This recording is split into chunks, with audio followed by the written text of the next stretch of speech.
여러분 안녕하십니까? 이병렬 교수입니다. 지금부터 세계 관광과 문화 중국편, 중국의 항저우에 대해서 알아보도록 하겠습니다. 항저우가 되겠습니다. 출발합니다.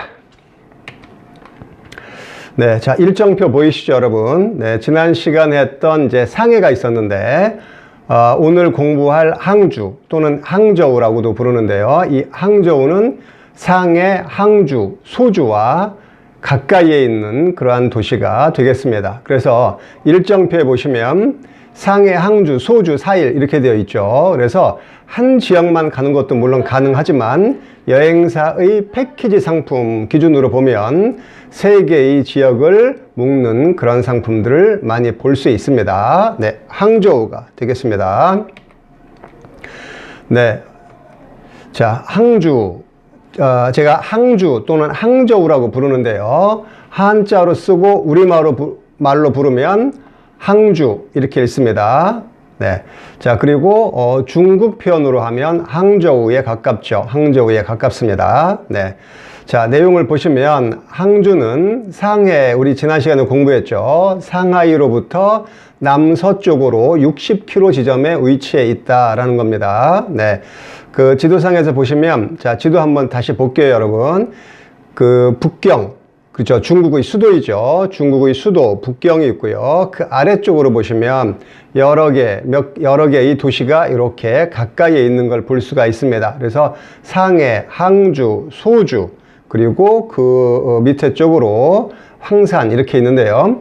보통 여행사 패키지는 패키지 여행 상품은 앞에서 얘기했듯이 상해, 항주, 소주 이렇게 묶는 것이 일반적이다 이렇게 이야기를 했습니다. 그래서 항주는 상해로부터 남서쪽으로 약 60km 지점에 위치해 있다라고 하는 거 기억하고 가도록 하겠습니다. 네. 그리고 저장성의 성도이기도 합니다. 네. 그 다음에 이 항주에는 강이 하나 있는데요. 그 강 이름이 전단강, 우리말로 부르면 전단강, 중국 발음으로 부르면 첸탄강에 가깝습니다. 첸탄강. 네.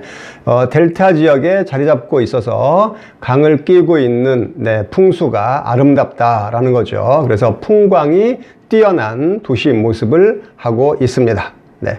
자, 지도상에서 상해, 항주, 소주를 머릿속에 그리고 가도록 하겠습니다. 네. 자, 이곳은 그와 같이 대운하의 동쪽 끝 쪽에 위치해 있다라고 하는 것이고요. 또한 편리한 교통망을 가지고 있습니다. 그래서 세계 철도의 교차점으로 도로망도 꽤 잘 발달되어 있는 그러한 교통의 요충지가 되겠습니다. 네. 그리고 또 예로부터 방직, 마직, 또 시멘트, 철강, 기계 등 그러한 공업이 발달되어 있는 그러한 도시이기도 합니다. 네. 그리고 위치상으로도 본다면 상해 아래쪽에 그렇죠? 위도를 보시면요. 네.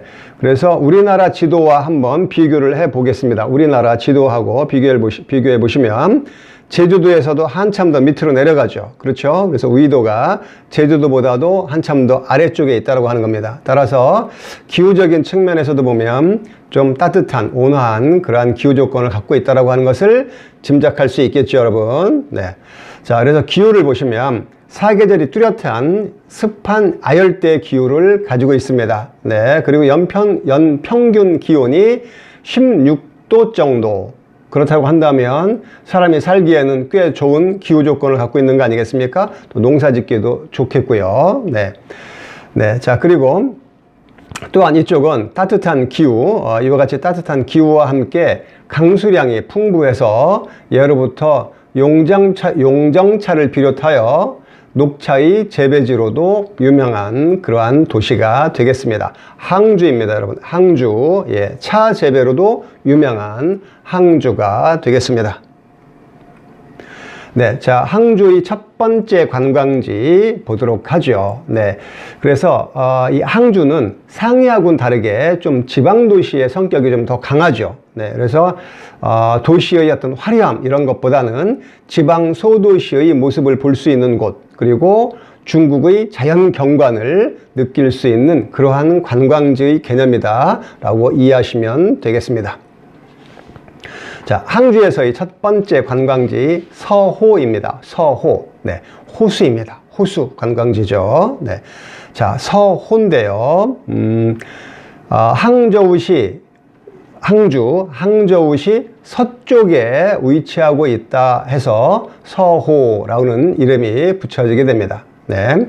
그리고 여기는 이제 중국의 명승구 또 세계적인 명성을 가지고 있는 그러한 담수호, 호수 관광지가 되겠습니다. 네. 그리고 자, 사진에서 봤을 때 주변의 산과 함께 호수가 꽤 아름다운 그런 느낌 느껴지지 않습니까, 여러분? 네, 중국의 전통적인 정자 또 그러한 어떤 선박, 배, 유람선 이런 것들이 함께 어우러져 꽤 중국풍의 풍을 느끼면서 아름다운 그러한 자연 경관을 느낄 수 있는 관광지이다라는 거죠. 그리고 삼면이 산으로 둘러싸여 있어서 산과 함께 호수가 꽤 아름답게 조화를 이루고 있는 그러한 관광지가 되겠습니다. 네, 자, 그리고 이 호수에는 3개의 섬이 있는데요. 소영주, 호심정, 완공돈이라는 3개의 섬이 떠 있어서 또 호수 유람선을 타고 호수를 관광하면서 그러한 섬과 함께 어우러지는 그러한 느낌, 자연의 느낌을 물씬 경험할 수 있는 그러한 관광지가 되겠습니다. 이 호수는요, 이 서호, 호수는 남북으로 3.3km 그리고 동서로 약 2.8km 이 정도면 꽤 넓은 호수 아니겠습니까? 네, 그래서 호안이라고 하죠. 그 주변을 걷는다고 한다면 주변의 총 길이는 약 15km가 되겠습니다. 호수의 주변의 총 연장 길이는 15km 정도가 되는 거죠. 네, 그리고 이 서호라고 하는 이름은요, 중국 고대 중국의 옛날 4대 미인 중의 한 명이었던 서시의 이름을 따서 시치호라고 불리우고도 있습니다. 네. 그리고 이제 이 주변으로는 또 서호 인근 주변으로는 국가급 또 성급 문화재가 약 60여 개소가 있고 또 100여 개소의 그런 풍경 명승지가 있어서 이쪽 서호와 어우러지는 그 관광 이것이 항주 관광의 가장 핵심 포인트라고 볼 수 있습니다. 그래서 사진에서도 보시면 호수와 산과 어우러지는 그리고 중국풍의 정자라든가 또는 유람선이 함께 어우러지는 그러한 모습을 느낄 수 있는 곳, 경험할 수 있는 곳 서호가 되겠습니다. 다음은 영은사라고 하는 절이 되겠습니다. 영은사라고 하는 절이 되겠는데요. 네. 이 항주시의 서호 북서쪽 여기에 이제 영은산이라고 하는 그런 산이 있는데 거기에 위치해 있는 거죠. 그래서 그 영은산 기슭에 위치한 중국의 초기 불교 사찰이 되겠습니다. 네. 그래서 이제 그 이름 영은사라고 하는 것은 영혼이 쉬어가는 절이라는 뜻을 가지고 있습니다. 네. 그래서 중국에서는 가장 부유하고 또 큰 사찰 중의 하나이기도 하죠. 그래서 사진에서 보시는 바와 같이 중국 사람들 또 관광객들로 항상 붐비는 모습을 볼 수가 있고요. 그리고 오른쪽 사진에서 여러분들 잘 보이실지 모르겠지만요. 그 뒤쪽 건물 쪽에 보면 이렇게 연기가 모락모락 피어나고 있는 그런 모습을 볼 수가 있겠는데 우리나라 사찰에도 보면 보통 이제 향을 가서 꼽기도 하죠. 그런데 우리는 보통 이제 1개 정도 뭐 이렇게 꼽는데요. 중국 절의 특징 중에 하나는 그 향을 이렇게 묶음으로, 다발이라고 할까요? 이렇게 묶음으로 꼽는 그런 경향들을 좀 많이 볼 수 있습니다. 그래서 이러한 사찰에 가면 언뜻 보면 멀리서 보면 불난 것처럼 느껴질 정도로 이렇게 연기가 많이 피어오르는 그런 모습을 볼 수도 있고요. 따라서 그런 그 또 많이 느낄 수 있는 그런 특징이 또 중국 절에서 우리가 경험해 볼 수 있습니다. 네, 영은사였습니다. 네, 자 그리고 이제 다음 관광지는 육화탑이라고 하는 것인데요. 사진에서 보시는 바와 같이 이제 큰 탑의 형태를 하고 있습니다. 네, 자 이 육화탑이라고 하는 것은 어떤 탑인지 좀 알아보도록 하죠. 네, 자 그 항주를 휘돌아 흐르는 강이 하나가 있죠. 그렇죠? 앞에서도 나왔었죠. 전단강 또는 중국 표현으로는 첸탄강이라고 하는 강이 있습니다. 네. 자, 이 강이 내려다 보이는 산이 있는데 그 산 이름이 월륜산입니다. 월륜산. 네. 그래서 월륜산에 위치해 있는 거죠. 이 탑은요. 네. 그런데 이 탑에는 오랫동안 내려오는 그런 어떤 전설이 하나 있습니다. 전설이 하나 있어요. 네, 그래서 그 전설과 함께 이 탑의 의미를 우리가 같이 기억하는 것, 이게 이제 의미가 있겠죠. 네. 네. 자, 이 전단강은, 조금 이제 그 형태, 전단강의 형태를 좀 보도록 할게요. 이 전단강은 한마디로 얘기하면 나팔처럼 생겼습니다. 나팔처럼. 예. 나팔이 어떻게 생겼죠? 한쪽은 좁고요. 다른 반대쪽은 넓게 되어 있는 거죠. 넓게. 그래서 한쪽은 좁고 다른 쪽은 넓게 되어 있는 겁니다. 예.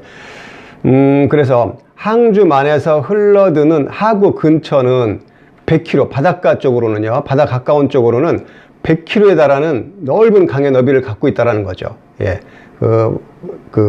하류 쪽은 그 넓이가 한 100km 정도 되는 겁니다. 100km. 예. 그런데 거슬러 올라갈수록 상류로 거슬러 올라갈수록 폭이 많이 좁아진다라고 하는 거죠. 그래서 이 상류 부근에 이 월륜산이 있고요. 이 탑이 있는 육하탑 근처에서는 그 폭이 약 2km 정도밖에 안 된다라는 거예요. 그러니까 넓은 쪽은 100km, 좁은 쪽은 2km밖에 안 된다라는 거죠. 예. 자, 그래서 만조시에는 태양과 달의 인력으로 인해서 대역류 현상이 발생을 한다라고 하는 겁니다. 예, 그래서 바다 쪽에서부터 물이 밀려서 넓은 쪽에서 밀려오니까 좁은 쪽에서는 어떤 현상이 발생하겠습니까, 여러분? 우리가 교통 흐름을 얘기를 할 때 병목 현상 뭐 이런 얘기 들어보셨죠? 그래서 넓은 곳에 있다가 도로가 좁아지면 차가 막히지 않습니까? 예. 자, 그렇듯이 이 좁은 쪽에서는 어떻게 해요? 100km에서 2km 정도밖에 안 되니까 물이 역류되면서 어떻게 되겠어요? 이제 좁은 쪽을 통과하면서 이제 홍수가 나고 뭐 이런 현상이 발생을 하겠죠. 그래서 이러한 지형적 특성 때문에 해마다 음력 8월 18일 전후가 되면 바닷물이 역류하면서 홍수가 발생을 했다라고 하는 거죠. 홍수가. 네. 그래서 피해를 이제 많이 줬겠죠. 당연히. 네. 자, 그런데 이 역류 현상을 육화라고 하는 그 당시 어떤 소년이 있었다고 합니다. 네, 그래서 그 소년에 의해서 이 홍수를 막았다라고 하는 그러한 전설이 있다고 합니다. 예, 그래서 그래서 육화의 전설을 낳았다 이렇게 부르고 있는데요. 그래서 그런 이름을 붙여서 육화탑이다 이렇게 명명하고 있습니다. 예, 그래서 육화라고 하는 것은 육화탑이다라고 하는 것은 그 전설 속의 소년의 이름을 따서 육화탑이다 이렇게 이름을 지은 거죠. 자, 그리고 이 탑의 모양을 보면 외형은 13층의 형태를 갖추고 있습니다. 13층. 그런데 내부로 들어가 보면 세보면 7층이에요. 내부에서 보면. 외부에서 보면 13층. 내부에서 보면 7층의 형태를 갖추고 있다라고 하는 거죠. 약간 좀 특이하죠. 그렇죠. 요즘 우리 생각하기에는 좀 특이하죠. 네. 자, 그리고 이 팔각형인데요. 탑의 그 형태는 팔각형 탑인데, 팔각탑인데, 누각식 전목탑으로 되어 있고, 탑신 내부에는 나선형 계단이 있습니다. 나선형 계단이 있어서 맨 위층까지 올라가 볼 수가 있습니다. 그래서 맨 위에 올라가서 주변을 쭉 둘러볼 수 있게끔 그렇게 설계가 되어 있다라고 하는 것이죠. 네. 자, 지금까지 항주에 대해서 알아봤습니다. 항주. 그래서 항주의 대표적인 관광지는 뭐가 있었습니까? 서우가 있었죠. 그렇죠? 그 다음에 뭐가 있었습니까? 영은사가 있었고요. 그리고 육하탑이 있었습니다. 네, 대표적인 관광지는 이 정도 설명을 하겠고요. 그리고 본문에서도 그런 이야기가 있었지만 이쪽은 차 재배지로도 아주 유명합니다. 그래서 그 차밭을 투어할 수가 있고요. 또 그러한 쇼핑센터, 기념관에 가면 차에 대한 이야기도 많이 들을 수 있고 또 필요한 차와 관련된 그러한 기념품도 구입할 수 있는 곳, 거기가 바로 항주가 되겠습니다. 네, 자, 오늘 강의는 이것으로 마치겠습니다, 여러분. 네, 수고했습니다.